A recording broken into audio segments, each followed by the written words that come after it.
Hello everyone, today I'm bringing you a scary story with a creepy Soviet vibe straight off the Russian Creepypasta forums. Before we start, I'd really appreciate it if you could subscribe to the channel. Sit back, relax, and enjoy the video.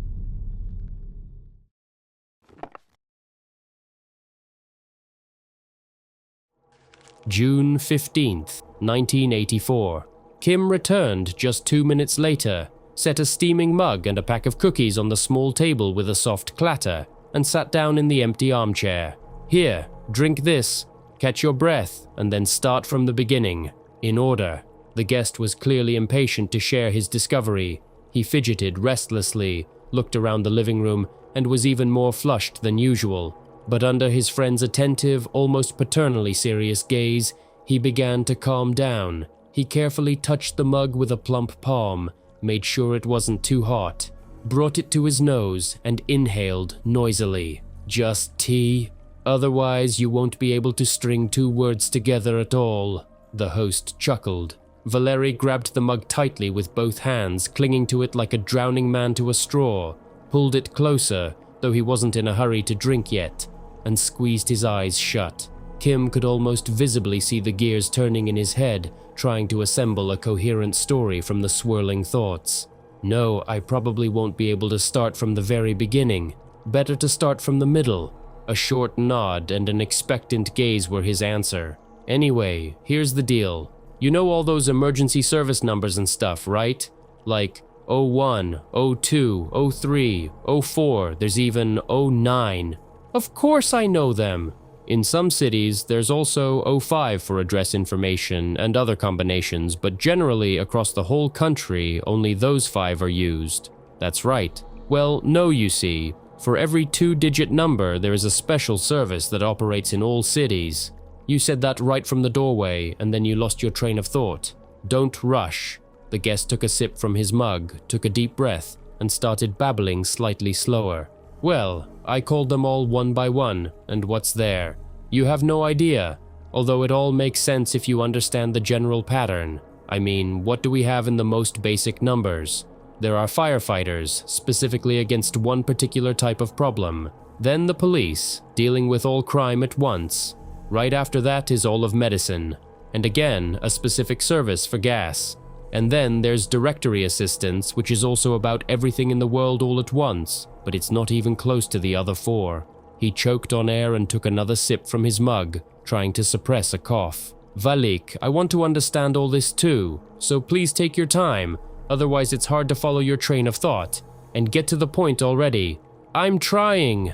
All right, on 05, where it's not addresses, you know what it is. It's the service for combating plan facts. A state service. Everything official. Never heard of it. Of course you haven't, because a plan fact is an event that has already happened, but in the future, not the past, and it draws history toward itself. Kim thoughtfully took off his glasses, wiped them meticulously, put them back on his long nose, and only then answered. I'm not sure I understood correctly. Look here. With the flourish of a magician, Valery whipped a scrap of paper and a pencil from his shirt pocket and started drawing diagrams. This is the timeline. The present is a dot. The past is that way. The future is this way. And there's plenty of space all around.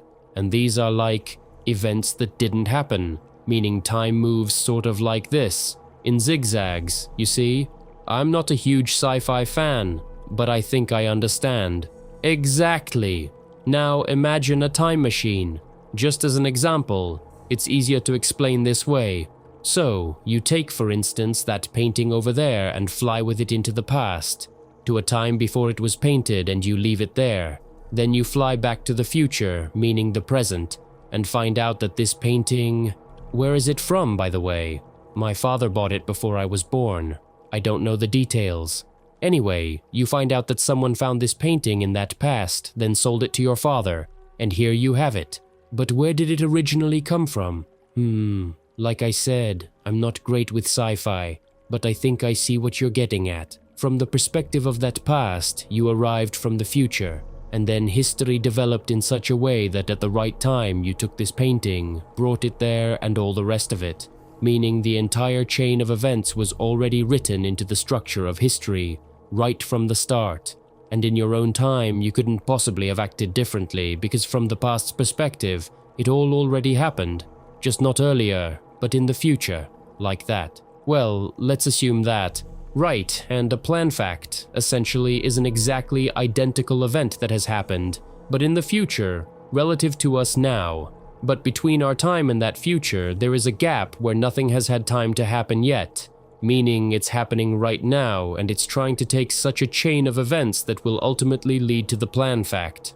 For example, if a traveler from such a future knows for sure that there was a war in that gap, it will definitely happen, no matter how hard we try to prevent it. Otherwise, parts of history won't line up, or at least all traces indistinguishable from wartime destruction, memories of battles and so on will appear in the world. Therefore, the only option is to destroy the plan fact itself, or sever it from our history, turn it into a parallel universe. And there's a special service for that, like the firefighters. Are you absolutely sure this is real? Kim asked cautiously, wiping his glasses again. Did you see it? And if so, what exactly did you see? I didn't see the plan facts themselves, but I called. The guest darted his eyes around restlessly, as if fearing surveillance. And they told you all this there? But surely even firefighters wouldn't explain what fire is over the phone. Well, I'm not an idiot. Valeri snorted offendedly and took another sip. I said that I thought a plan fact had appeared in the neighboring building, so I gave them the address, but I didn't introduce myself just in case. I sat by the window so I couldn't be seen from the street, and waited. Well, about half an hour later, a car pulled up there, a regular Rafik van, like an ambulance. Only white with 2 purple stripes, and instead of crosses or other symbols, it had the number 05 and the inscription, well, Plan Fact Combat Service. And it had 3 antennas sticking out of the roof, or something similar, strangely shaped. Here, I even took a photo, although it's hard to see. Kim waited while his friend fished a couple of photos out of the bag lying nearby, carefully took them and examined them. Yeah, looks like it. Anyway, 2 guys got out with some instruments, walked around the building, found nothing, and left. And an hour later, this flew under my door. Valeri handed his friend another piece of paper, a completely ordinary-looking notification of a false alarm, signed and stamped. I consider this sufficiently weighty evidence, the plump man exclaimed with a mixture of terror and triumph. I need to digest all this. Popping a cookie into his mouth, Kim began pacing the only room of the Khrushchev-era apartment, occasionally ducking to avoid hitting his head on the chandelier. Well, there was certainly something to think about here. As crazy as Valeri's words sounded, there was a clear logic to them. In fact, everything looked quite realistic. The only really strange thing here was that neither of them had ever heard of an entire state service before. There were no books on the topic of plan facts and other time travel, except perhaps for sci-fi. Yet, judging by Valeric's words and his papers, all this was supposed to be a mundane part of life, long known to everyone. Kim abruptly turned around. Listen, how did you even find out about these plan facts and everything else in the first place? Very simple.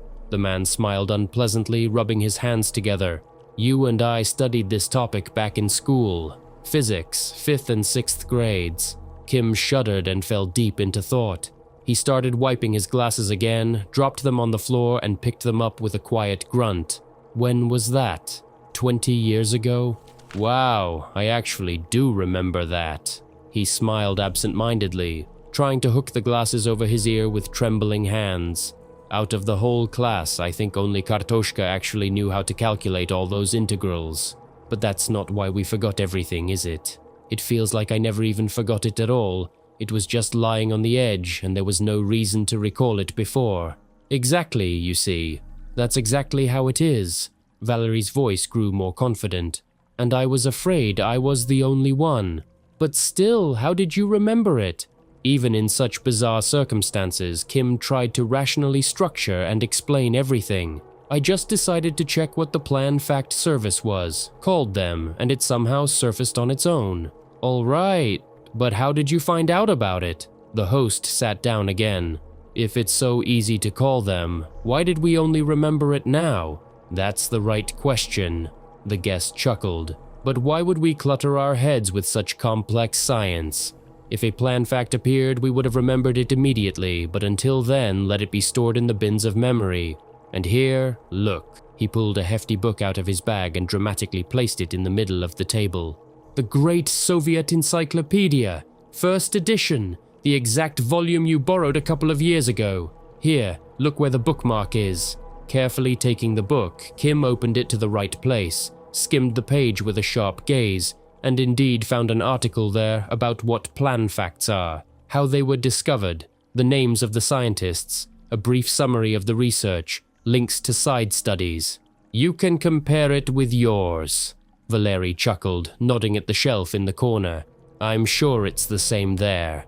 Even more comprehensive, yours is newer. That's exactly what the apartment owner did, after which he started pacing excitedly again, hands on his hips. But that's not even the kicker. Look at the bookmark itself too.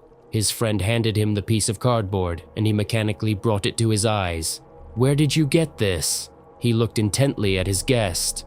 This is how it all started. Valeri snorted again and stretched with a crack. About a week ago, I was watching the news. There was a story about a fire, a gas explosion. You definitely heard about it. And in one frame, all 4 vehicles were shown. The fire truck, medics, police, gas workers, almost in a neat row. So I thought, what if there are other such numbers that could be useful there? I only remembered directory assistants, so at first I decided there couldn't be any others, otherwise I'd know. But then I realized, they don't write about the gas workers everywhere either. And then, maybe there really are other numbers, just not popular enough to be talked about often. I started searching, and here, as you can see, clutched in Kim's hand was a worn piece of cardboard with 10 printed numbers for rescue and other state organizations. I got this one at the post office. The guest glanced at the window. A standard memo. By the way, it's there too. I mean, the post office. 08. Delivery of letters and parcels to your home via the Comosphere. You just dictate the order number over the phone and you can immediately pick it up from the box. Costs 15 kopecks. But living creatures aren't sent that way, of course. Look in the encyclopedia. They started inventing this back under the Tsar. Hold on, wait, this is too fast. News like this needs to be delivered gradually. And am I not doing it gradually? I could have just shown you the whole list of numbers right away. Fair enough. Stopping by the table, Kim began thoughtfully and intensely wiping his glasses again. So it turns out that here in the USSR, there are 5 more services that everyone knows perfectly well about, but no one remembers anything related to them until they encounter them directly, and then they remember everything at once. The guest nodded, only usually more calmly, as if it goes without saying. It's just that for us it was a sudden discovery. It's like waking up with the first rays of the sun or from a kick by a sergeant. The result is sort of the same, but there's a nuance. As I understand it, there's a special agency for this too. The apartment owner narrowed his eyes, bringing the cardboard to his face again.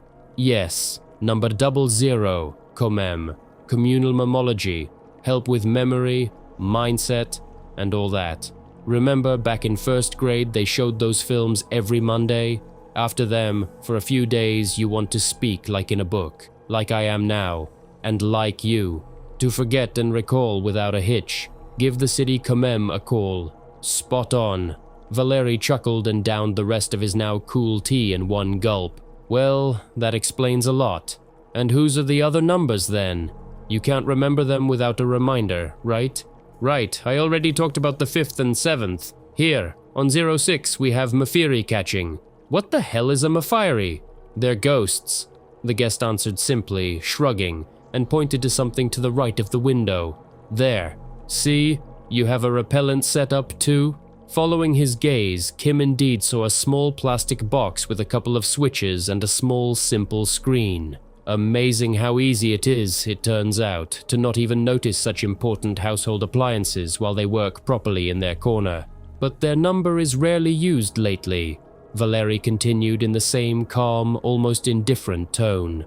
There are very few of those beasts left in the cities now, and the others, you know, visit even less frequently. Speaking of which, why did you calm down so fast? Kim narrowed his eyes suspiciously, examining his friend closely. Well, the initial shock finally wore off. Nothing major. Are you absolutely sure? Well, at first I was also afraid that some KGB wouldn't leave a person with such knowledge unsupervised. But then I thought, why, actually? All this is openly taught in schools, plan-fact vehicles drive freely around the city, and they didn't even wipe my memory at the commem. Well, sounds logical, the apartment owner said doubtfully. All right, and what did the other two services do? Why two? The guest cheered up, digging into his bag again. I told you I called all the numbers I could find. With those words, he handed Kim a piece of paper folded in 4, entirely covered in numbers with captions, from 00 to 99 inclusive. Kim took the paper as if it were a rattlesnake and quickly skimmed the uneven lines. You've decided to drive me crazy, nothing else. This definitely isn't some stupid prank. You can call and verify everything yourself, even go to the nearest branch. The telephone operators remember all this constantly. What is this one here? Catchers of poplar fluff? Is that some kind of metaphor? No, why? Regular fluff. We all suffer from it every summer. And a special service collects it? Isn't that a bit too much honor? Well, apparently not too much, considering there are entire clouds of it even after they manage to collect almost all of it. Though I didn't go into the details, of course. And the service for monitoring the coloration of beetles? Seriously? Valeri just shrugged. What is an oculus? And it's just an oculus, without anything else. I didn't figure that one out myself, sorry. The program for tracking the Lodny G and its replacement with automation. How is this thing even pronounced? Now calm down, and don't rush. Kim took a deep breath, exhaled heavily, placed the paper face down on the table, and flopped into the armchair. In short, there are 95 other areas of life that we don't remember anything about in our daily lives, he finally said after a good 10 minutes. At least some of them are as vast and multifaceted as medicine or crime, and each is handled by its own state emergency service. And we are taught this in schools, but forced to forget, and we use some of the devices. So, did I miss anything? Don't forget that I only started studying all this a week ago, and you can see yourself how many numbers there are. The guest pulled the paper toward himself and reread it. And for every 2-digit number, there is a non-secret organization. I wonder how we managed not to notice such a massive infrastructure. Well, Sherlock Holmes used to say that we don't even remember how many steps are on the stairs we walk up and down every day. The apartment owner waved his hand vaguely. By the way, I also thought of something else, Valeri added, putting the paper back in his bag with the rest of the evidence of miracles. In some cities, some of these services might have been abolished for various reasons, and their numbers were given to directory assistants and so on. Yeah, that could very well be. Kim had some other thoughts spinning in his head. I wonder, did they intentionally tailor the number of organizations to the number of digits? Or did it just coincide like that? Who the hell knows? Though our time directory is on 100, it ran out of 2-digit numbers and now it's clear why. There are a bunch of more important ones. Oh, crap! And in some cities it's on 060 or something like that. Oh, crap! And they both looked synchronously at the telephone standing nearby, the most ordinary plastic box, one in terror, the other with interest.